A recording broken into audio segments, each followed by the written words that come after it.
প্রিয় শিক্ষার্থীবৃন্দ, নিশ্চয়ই তোমরা ভালো আছো এবং বাসায় নিরাপদে আছো। ব্যবস্থাপনা বিভাগ, সরকারি জিল্লুর রহমান মহিলা কলেজ, ভৈরব, কিশোরগঞ্জ গত 3 মাস যাবৎ তোমাদের জন্য অনলাইন ক্লাস কার্যক্রম পরিচালনা করে যাচ্ছে। এরই ধারাবাহিকতায় আজকে তোমাদের MBA শেষ পর্বের একটি ক্লাস ডিজিটাল সিস্টেমে মাল্টিমিডিয়া প্রেজেন্টেশনের মাধ্যমে ক্লাসটি আমি নিব। তোমরা ক্লাসটি উপভোগ করো এবং ক্লাসটির সাথে থাকো। প্রিয় শিক্ষার্থী, অনলাইন ডিজিটাল ক্লাসে তোমাদের সকলকেই স্বাগতম। তো তোমরা সবাই দেখতে পাচ্ছ, স্বাগতম স্লাইডে আমি একটি ছবি সংযুক্ত করেছি। ছবিটি নিয়ে একটু তোমরা চিন্তা করো, কারণ আমাদের আজকের ক্লাসের টপিক্সের সাথে ছবিটির একটা নিবিড় সম্পর্ক রয়েছে। আমি আমার পরিচয় তোমাদের সাথে সেই নিচ্ছি। আমি খোকন রায়, প্রভাষক ও বিভাগীয় প্রধান, ব্যবস্থাপনা বিভাগ, সরকারি জিল্লুর রহমান মহিলা কলেজ, ভৈরব, কিশোরগঞ্জ। পাঠ পরিচিতি। তো আজকে আমরা যে বিষয়ের উপর ক্লাস নেব সেটা হচ্ছে আন্তর্জাতিক বাণিজ্য, ইন্টারন্যাশনাল ট্রেড, MBA ব্যবস্থাপনা, অধ্যায় প্রথম।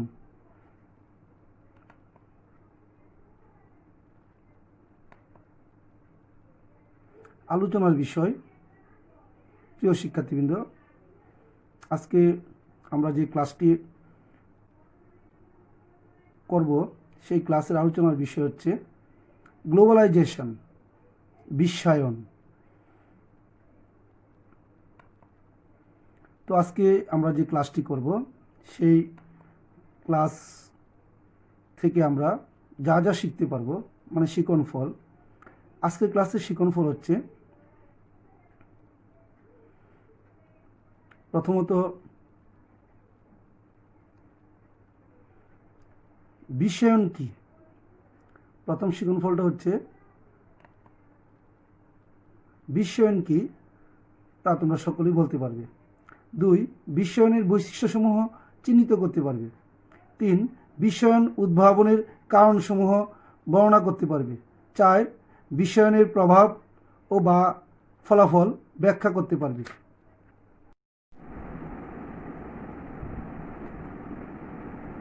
বিশ্বায়ন, গ্লোবালাইজেশন। বিশ্বায়ন ধারণাটি বেশ পুরানো হলেও বর্তমান সাড়া জাগানো একটি প্রত্যয়।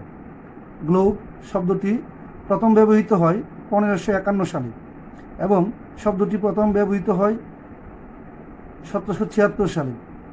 গ্লোবালাইজেশন শব্দটি গ্লোব শব্দটি হতে এসেছে, যার অর্থ বিশ্ব বা পৃথিবী। গ্লোবালাইজেশন শব্দটির অর্থ বিশ্বায়ন বা বিশ্বকরণ। সাধারণ কথায় বিশ্বায়ন বলতে সমগ্র পৃথিবীর পুঁজি ও প্রযুক্তির অবাধ প্রবাহ, তথ্য প্রযুক্তির সম্প্রসারণ, অবাধ বাণিজ্য ও মুক্তবাজার অর্থনীতি, সামাজিক ও সাংস্কৃতিক কর্মকাণ্ডের বিশ্বব্যাপী অবাধ চলাচলের মাধ্যমে সমগ্র বিশ্বব্যাপী সেতুবন্ধন স্থাপনের প্রয়াসকেই বোঝায়। তো শিক্ষার্থীবৃন্দ, আমরা এতক্ষণ বিশ্বায়ন এর একটা কনসেপ্ট আমরা আলোচনা করলাম, যে বিশ্বায়ন ধারণাটি পুরানো, তবে বর্তমানে এটি বহুল প্রচলিত একটি শব্দ। তো এখন আমরা এই বিশ্বায়ন সম্পর্কে বিভিন্ন মনীষী বা পণ্ডিত ব্যক্তির মতামত নিয়ে আলোচনা করব।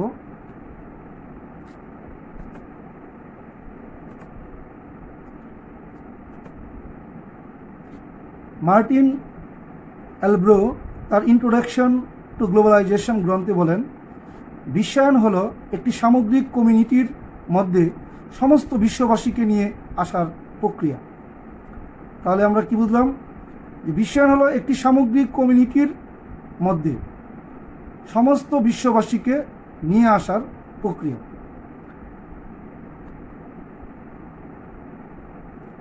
মার্শাল ম্যাকলুহান এর মতে globalisation is the converted image of global village ideology, অর্থাৎ বিশ্বায়ন ধারণাটি মূলত গ্লোবাল ভিলেজের ধারণা থেকে উদ্ভাবিত। তো আমরা এই বিশ্বায়ন শব্দের পূর্বে একটি শব্দ ছিল যেটি হচ্ছে গ্লোবাল ভিলেজ। তখন এই পৃথিবীটাকে মনে করা হতো একটি ছোট্ট গ্রামের মতো। তো ওই ধারণা থেকে উদ্ভাবিত বিশ্বায়ন মার্শাল ম্যাকলুহানের মতে। স্টোনার, ফ্রিম্যান অ্যান্ড গিলবার্টের মতে globalisation is the recognitions by organisations that business must have a global not local focus, অর্থাৎ ব্যবসায় আঞ্চলিক দৃষ্টিভঙ্গির পরিবর্তে বিশ্বব্যাপী দৃষ্টিভঙ্গি পোষণ করার বিষয়ে সংগঠনসমূহের স্বীকৃতি হল বিশ্বায়ন। অর্থাৎ আঞ্চলিক দৃষ্টিভঙ্গির পরিবর্তে বিশ্বব্যাপী দৃষ্টিভঙ্গি, যেমন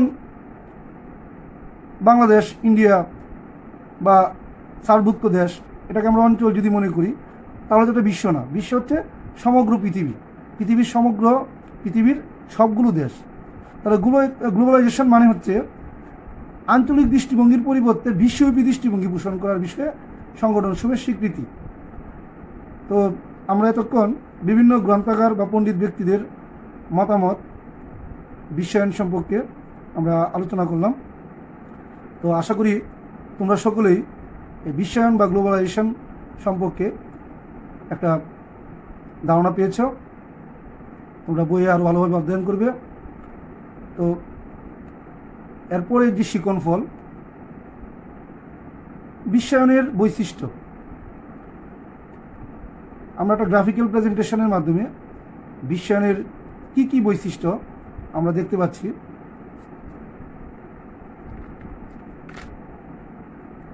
প্রথমত আমরা দেখতে পাচ্ছি যে অর্থনৈতিক প্রক্রিয়া, তারপর পুঁজির অবাধ প্রবাহ, তারপর তথ্যের অবাধ প্রবাহ, বিশ্ব সামাজিক সম্পর্ক, শ্রমের অবাধ প্রবাহ, পণ্যের অবাধ প্রবাহ, একক বাজার সৃষ্টি, জ্ঞান ও প্রযুক্তির বিশ্বমুখিতা। এগুলো হচ্ছে বিশ্বায়নের বৈশিষ্ট্য। সাম্প্রতিককালে বিশ্বায়ন কথাটি ব্যাপকভাবে ব্যবহৃত হচ্ছে, আমরা সবাই জানি। এই বিশ্বায়নের প্রকৃতি এবং মূল বৈশিষ্ট্যসমূহ আমরা আলোচনা করি। প্রথমত যে অর্থনৈতিক প্রক্রিয়া, বিশ্বায়নের সাথে রাজনীতি, সংস্কৃতি ও অন্যান্য আনুষঙ্গিক বিষয় জড়িত থাকলেও এটা মূলত একটি অর্থনৈতিক প্রক্রিয়া। কারণ বিশ্বায়ন বলতে সাধারণ মানুষ যা বুঝেন তা হলো অর্থনৈতিক লেনদেন। পৃথিবীর সব দেশের অর্থনীতি সম্পূর্ণভাবে উন্মুক্ত করে দেওয়া হবে। এতে দ্রব্য সামগ্রীর উৎপাদন, বন্টন, ভোগ ও বাজারজাতকরণ ইত্যাদি বিষয় সমগ্র বিশ্বের বাজার অর্থনীতির স্বাভাবিক প্রক্রিয়ায় পরিচালিত হবে। এটাই হচ্ছে অর্থনৈতিক প্রক্রিয়া। তারপর পুঁজির অবাধ প্রবাহ, পুঁজি বা মূলধনের অবাধ প্রবাহ তথা আন্তর্জাতিকরণ বিশ্বায়নের একটি অন্যতম প্রধান বৈশিষ্ট্য। অদ্যাবধি বহুজাতিক কোম্পানিগুলো বিশ্বের বিভিন্ন দেশে শিল্প ও বাণিজ্যে প্রত্যক্ষ বিনিয়োগের মাধ্যমে মূলধন বা পুঁজির আন্তর্জাতিক গতিশীলতার পথ সম্প্রসারিত করেছে। 3 নম্বর হচ্ছে তথ্যের অবাধ প্রবাহ। বিশ্বায়ন ও বাজার অর্থনীতির কল্যাণে তথ্য প্রযুক্তির ব্যাপক সম্প্রসারণ ঘটায় তথ্যের অবাধ প্রবাহ সম্ভব হচ্ছে। আমি একটু বলে রাখি যে একসময় ইংরেজিতে একটি কথা ছিল যে নলেজ ইজ পাওয়ার।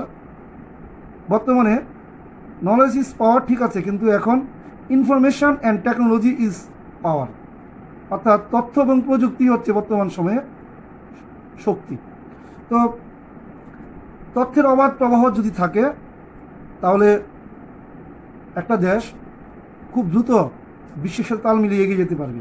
এটি হচ্ছে বিশ্বায়নের সুবিধা। তো সেক্ষেত্রে উপগ্রহ, টেলিযোগাযোগ ব্যবস্থা, ইন্টারনেট, কম্পিউটার প্রযুক্তির সমন্বয়ে বিশ্বজুড়ে এক ব্যাপক যোগাযোগ নেটওয়ার্ক গড়ে উঠেছে। তারপর বিশ্ব সামাজিক সম্পর্ক। বিশ্বায়নের মাধ্যমে বিশ্ব সামাজিক সম্পর্কের এবং বিনিময়ের ব্যক্তি গভীরতা, গতি এবং প্রভাবসমূহের পরিবর্তনের সাথে ক্রমশই বাড়ছে। বিশ্বায়নে এটি আরেকটি উল্লেখযোগ্য বৈশিষ্ট্য। তারপর শ্রমের অবাধ প্রবাহ। বিশ্বায়নের প্রভাবে সমগ্র পৃথিবী একটি গ্রাম, আর শ্রম একটি পণ্য। তাই বিশ্বায়ন ব্যবস্থায় বিশ্বের যে কোনো প্রান্ত থেকে অন্য প্রান্তে শ্রম চলাচল করতে পারে অবাধে। তো আমরা যেমন আমাদের দেশে আমরা সবাই জানি যে বর্তমানে শ্রম রপ্তানির মাধ্যমে সর্বোচ্চ রেমিটেন্স অর্জন হয়। এটা একমাত্র সম্ভব হয়েছে কিসের কারণে? এই বিশ্বায়নের কারণে।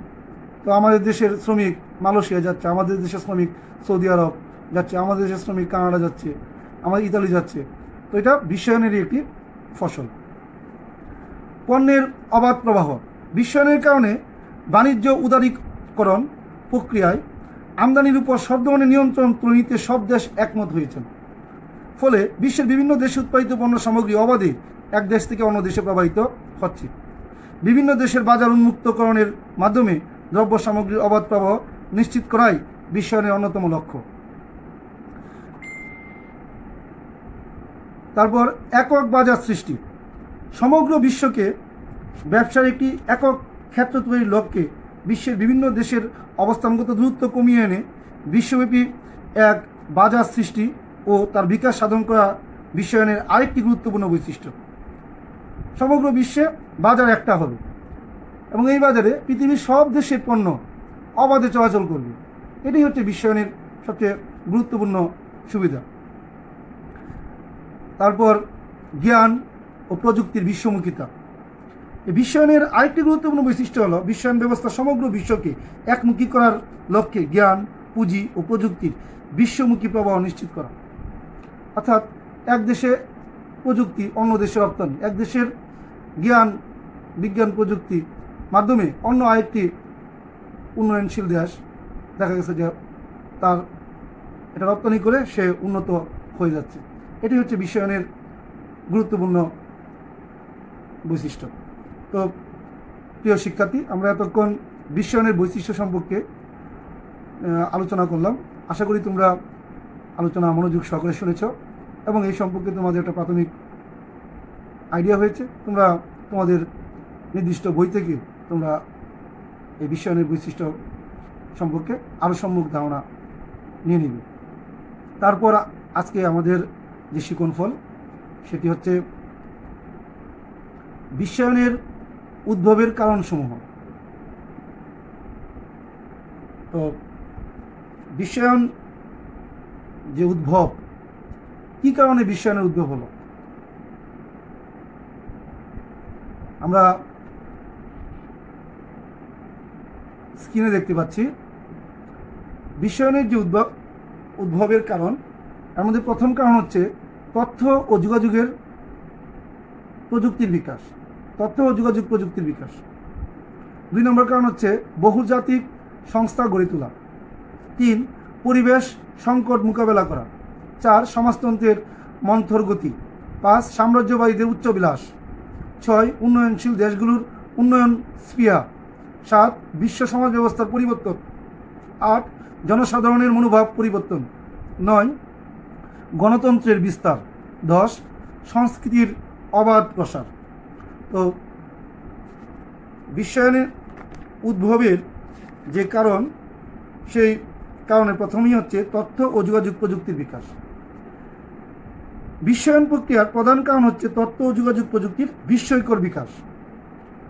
কারণ তথ্য ও যোগাযোগ প্রযুক্তির যদি বিকাশ না ঘটত তবে বিশ্বায়ন প্রক্রিয়াটি বর্তমান পর্যায়ে আমরা পেতাম না। তো যেমন সারা বিশ্বকে একত্রিত করার জন্য প্রথম টেলিগ্রাফ লাইন স্থাপন করা হয় উপনিবেশিক আমলে। তারপর 50 দশকে টেলিভিশন, 20 শতাব্দীতে কম্পিউটার যোগাযোগের ক্ষেত্রে সেতু বন্ধন রচনা করে। শুধু তাই নয়, মাত্র 30 বছর আগে আবিষ্কার এবং চালু হয় বর্তমান ইন্টারনেট প্রযুক্তি ব্যবস্থা। বর্তমান যোগাযোগের ক্ষেত্রে ইন্টারনেট ভিত্তিক টেলিফোন এক বিরাট বিস্ময়কর বিষয়, যা সমগ্র বিশ্বকে এক সূত্রে গ্রথিত করেছে। 2. বহুজাতিক সংস্থা গড়ে তোলা। বিশ্বায়নের আরেকটি গুরুত্বপূর্ণ কারণ হচ্ছে বিশ্বে বহুজাতিক সংস্থা গড়ে তোলা, যা অর্থনৈতিক একই ভবনের ক্ষেত্রে গুরুত্বপূর্ণ ভূমিকা রাখতে সক্ষম হবে। কারণ বহুজাতিক সংস্থা এক দেশের প্রযুক্তি ও ব্যবসা কৌশল অন্য দেশে প্রচার করে তার প্রভাব বিস্তার করে। যেমন দ্বিতীয় বিশ্বযুদ্ধের পর মার্কিন বহুজাতিক সংস্থা ইউরোপে এবং 70 সালের পর ইউরোপীয় সংস্থাগুলো মার্কিন যুক্তরাষ্ট্রের এমনকি জাপান, দক্ষিণ পূর্ব এশিয়ার বহুজাতিক সংস্থার মাধ্যমে উৎপাদন শুরু করে, যা সমগ্র দেশগুলোকে একই অর্থনৈতিক সূত্রে বেঁধে ফেলে। 3 নম্বর যে আমাদের উদ্ভবের কারণ, সেটা হচ্ছে পরিবেশের সংকট মোকাবেলা করা। বর্তমান আধুনিকায়ন কিছু দেশের জন্য আশীর্বাদ স্বরূপ এবং কিছু দেশের জন্য আর্থিক ঝুঁকি আনয়ন করে। শুধু তাই নয়, প্রাকৃতিক পরিবেশের ভারসাম্যহীনতা যে কোনো সময় পরিবেশগত সংকট সৃষ্টি করতে পারে। তাছাড়া আধুনিক সমাজের মানুষের জ্ঞান সৃষ্টি করেছে অনিশ্চয়তা ও ঝুঁকিপূর্ণ পরিবেশ, যেমন আণবিক বিস্ফোরণ, পরিবেশগত বিপর্যয়, বৈজ্ঞানিক আবিষ্কারের বিভিন্ন ফল সব মানুষের জন্য ঝুঁকিস্বরূপ, যা কোনো একটি দেশের পক্ষে মোকাবেলা করা সম্ভব নয়। এরকম সমস্যা মোকাবেলা করার জন্য প্রয়োজন বিশ্বব্যাপী সহযোগিতা। তো এই ক্ষেত্রেও বিশ্বায়ন বিশাল ভূমিকা পালন করে। 4. সমাজতন্ত্রের মন্তরগতি। 90 দশকে সোভিয়েত রাশিয়ার পতনের মধ্য দিয়ে গোটা বিশ্বের সমাজতন্ত্রের গতি কিছুটা স্তীমিত হয়ে যায়, আর এই জায়গা দখল করে সাম্রাজ্যবাদী শক্তির এই বিকাশের ফলে বিশ্বায়নের পথ কিছুটা প্রশস্ত হয়। সমাজতন্ত্রের মন্তর গতি। 90 দশকে সোভিয়েত রাশিয়ার পতনের মধ্য দিয়ে আমরা কি দেখলাম, যে গোটা বিশ্বের সমাজতন্ত্রের গতি কিছুটা মন্তর হয়ে যায়। এখন কিন্তু বিশ্বে সমাজতন্ত্র হচ্ছে গণতন্ত্রের গতি অনেক বেশি। তো এই জায়গা দখল করে কিছু সাম্রাজ্যবাদী শক্তির এই বিকাশের ফলে বিশ্বায়নের পথ কিছুটা প্রশস্ত হয়। সাম্রাজ্যবাদীদের উচ্চাবিলাস। আমাদের 5 নম্বর বিশ্বায়ন উদ্ভাবনের কারণ হচ্ছে সাম্রাজ্যবাদীদের উচ্চাবিলাস। বিংশ ও একবিংশ শতকে সাম্রাজ্যবাদীরা নতুন উদ্যম নিয়ে কাজ শুরু করেছে, কারণ আশাকাঙ্ক্ষা এখন ব্যাপক আকার ধারণ করেছে। গোটা বিশ্ব এখন এই সাম্রাজ্যবাদীদের হাতের মুঠোয়, অনায়াসে তারা চালিয়ে যাচ্ছেন তাদের কার্যকলাপ, ফলে সংকুচিত হয়ে যাচ্ছে সাম্যবাদী জ্ঞান ধারণা এবং বিকাশায়িত হচ্ছে বিশ্বায়নের ধারণা। তারপর উন্নয়নশীল দেশগুলোর উন্নয়ন স্পৃহা।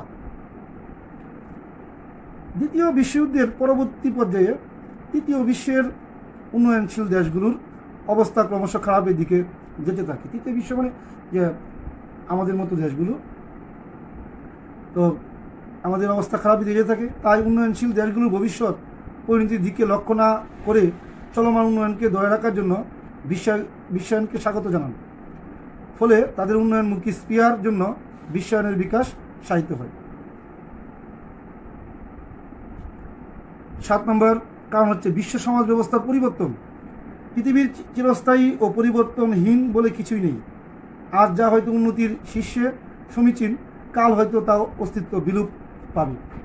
প্রকৃতির এই সাধারণ নিয়মের সাথে একাত্মতা ঘোষণা করে পরিবর্তন হয়েছে সমাজ ব্যবস্থা, যার ফলে বিশ্বায়নের বিকাশ সাহিত্য হয়েছে। তারপর জনসাধারণের ভাবের পরিবর্তন। বিগত কয়েক দশক আগে মানুষের যে মানসিকতা ছিল তা এখন আর লক্ষ্য করা যাচ্ছে না। সময়ের পরিবর্তনের সাথে সাথে মানুষ নতুনকে স্বাগত জানাচ্ছে আর পুরাতনকে গুড বাই জানাচ্ছে। ফলে বিশ্বায়নের ধারণা অনেকাংশেই গ্রহণযোগ্য বিষয়ে পরিণত হয়েছে। তারপর গণতন্ত্রের বিস্তার। আমরা আগে বলেছি যে একসময় সমাজতন্ত্রের বিশাল প্রভাব ছিল, তো বর্তমানে দেখা যাচ্ছে যে পৃথিবীতে সমাজতন্ত্র প্রায় বিলুপ্তির পথে, গণতন্ত্রের জয় জয়কার। আর এর ফলে বিশ্বায়ন পথ, মানে এটা মূলত বিশ্বায়নের একটা অবদান। তারপর সংস্কৃতির অবাধ প্রসার। বর্তমানে সংস্কৃতির অবাধ প্রসার হচ্ছে বিশ্বায়নের ফলেই। যে বাংলার সংস্কৃতি সারা বিশ্বে প্রচার হচ্ছে, আবার পাশ্চাত্য দেশের সংস্কৃতি আমরা বাঙালিরা দেখতে পাচ্ছি, জানতে পাচ্ছি। এটা মূলত বিশ্বায়নের কল্যাণে সম্ভব হচ্ছে। তো শিক্ষার্থী, আমরা এতক্ষণ বিশ্বায়ন উদ্ভবের যে কারণ, সেই কারণগুলো আলোচনা করেছি। তোমরা মনোযোগ দিয়ে সকলেই শুনেছ। তোমরা এই বিষয়গুলো থেকে একটা জিনিস বুঝতে পারছো যে বিশ্বায়ন বর্তমান সময়ে কতটুকু আশীর্বাদ স্বরূপ মানুষের জন্য, বিশেষ করে আমাদের বাংলাদেশের মতো উন্নয়নশীল যে দেশ, এরকম দেশের জন্য বা উন্নত দেশের জন্য বিশ্বায়নের আশীর্বাদ এটা বলে শেষ করা যাবে না। তো তোমরা এটা বই থেকে আরও ভালোভাবে অধ্যয়ন করবে। আমরা পরবর্তী শিক্ষণফল কি, সেটা হচ্ছে বিশ্বায়নের প্রভাব বা ফলাফল। বিশ্বায়নের ফলাফল আমরা স্ক্রিনে দেখতে পাচ্ছি যে 1, মুক্তবাজার অর্থনীতির বিকাশ।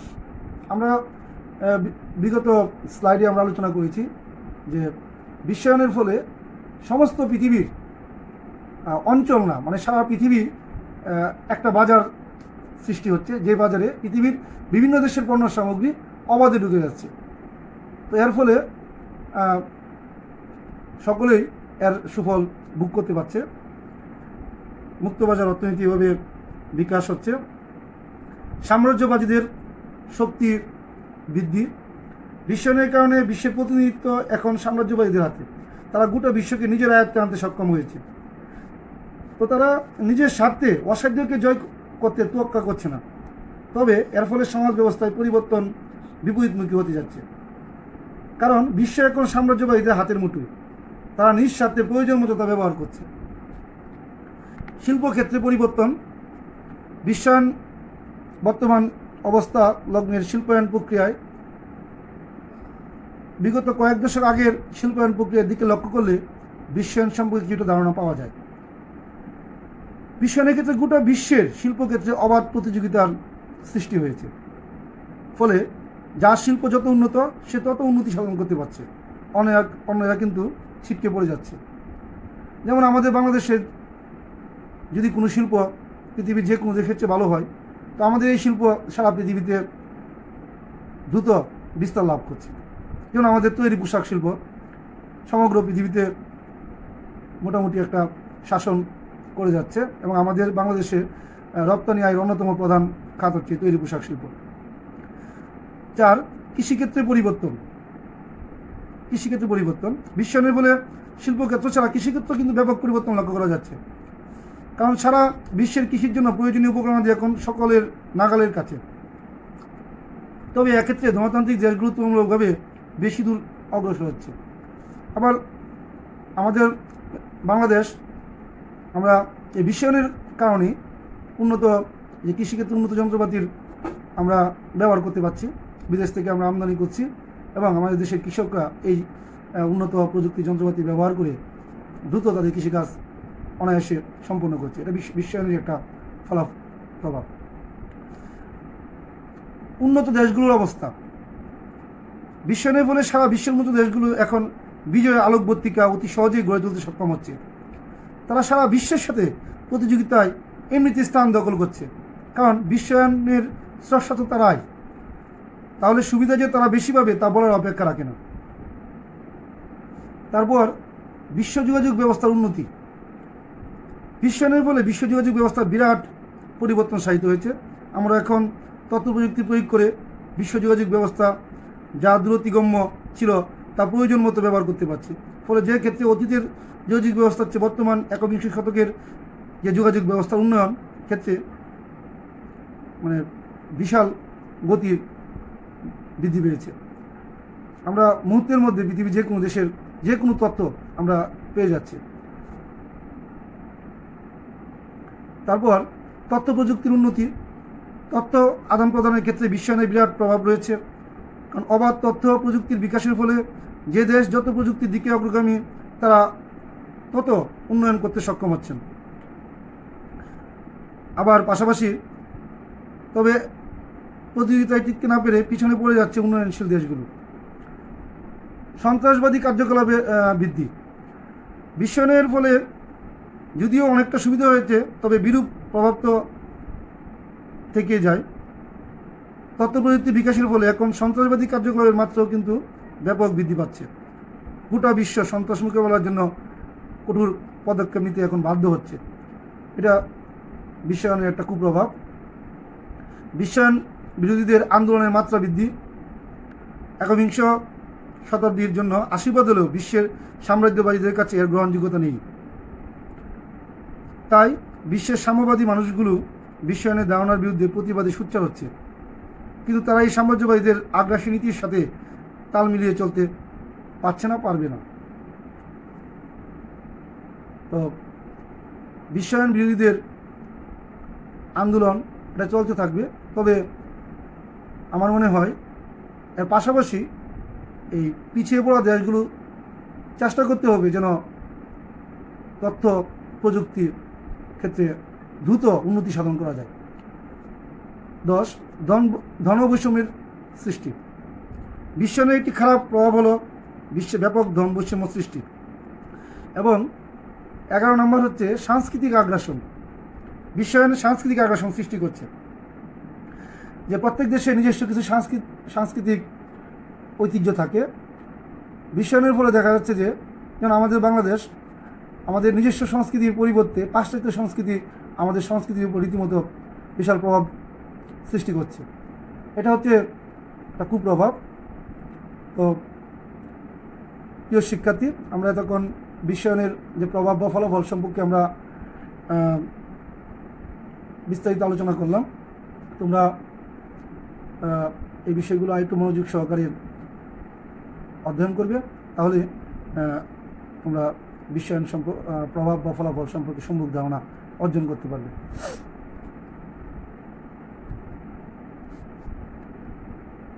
তো এতক্ষণ আমরা যে ক্লাস করলাম বরাবরের মতোই আমাদের ক্লাসে একটা মূল্যায়নের ব্যবস্থা থাকে। তো প্রিয় শিক্ষার্থী, যেহেতু এখন কোভিড-19 কালো ছবলে আমরা সবাই ঘরে বন্দি, তোমরা মূল্যায়ন আমার যে স্ক্রিনে যে প্রশ্নগুলো মূল্যায়নের জন্য রাখলাম, তোমরা এই প্রশ্নগুলো বই না পড়ে শুধুমাত্র আজকে ক্লাস অধ্যয়নের পরপরেই তোমরা এই প্রশ্নগুলোর আনসার খুব দ্রুত করে ফেলবে। যদি করতে পারো তাহলে বুঝবে যে আজকে ক্লাস তোমাদের জন্য সার্থক বা আমার চেষ্টা সার্থক হবে। তো প্রথম প্রশ্ন হচ্ছে বিশ্বায়ন কী। দ্বিতীয় প্রশ্ন বিশ্বায়নের 3টি বৈশিষ্ট্য বলো। তৃতীয় প্রশ্ন বিশ্বায়নের কারণ কী। চতুর্থ প্রশ্ন মুক্তবাজার অর্থনীতির বিকাশে বিশ্বায়নের প্রভাব কী। এবং পঞ্চম প্রশ্ন ধনবৈষম্য সৃষ্টি বিশ্বায়নের প্রভাব। আমরা এই যে প্রশ্নগুলো স্ক্রিনে দিলাম প্রত্যেকটা প্রশ্নই কিন্তু আমরা আজকে ক্লাসে আলোচনা করেছি। তোমরা প্রতিটা প্রশ্নই এক লাইনে আনসার তোমরা এগুলো দ্রুত করে ফেলবে, এবং প্রয়োজন বুঝে তোমরা আমার ইউটিউব চ্যানেল বা আমাদের কলেজের ইউটিউব চ্যানেল, এই চ্যানেলের কমেন্ট বক্সে তোমরা এই প্রশ্নগুলো আনসার দিতে পারো। আমি এগুলো দেখে যথাযথ মূল্যায়ন করব।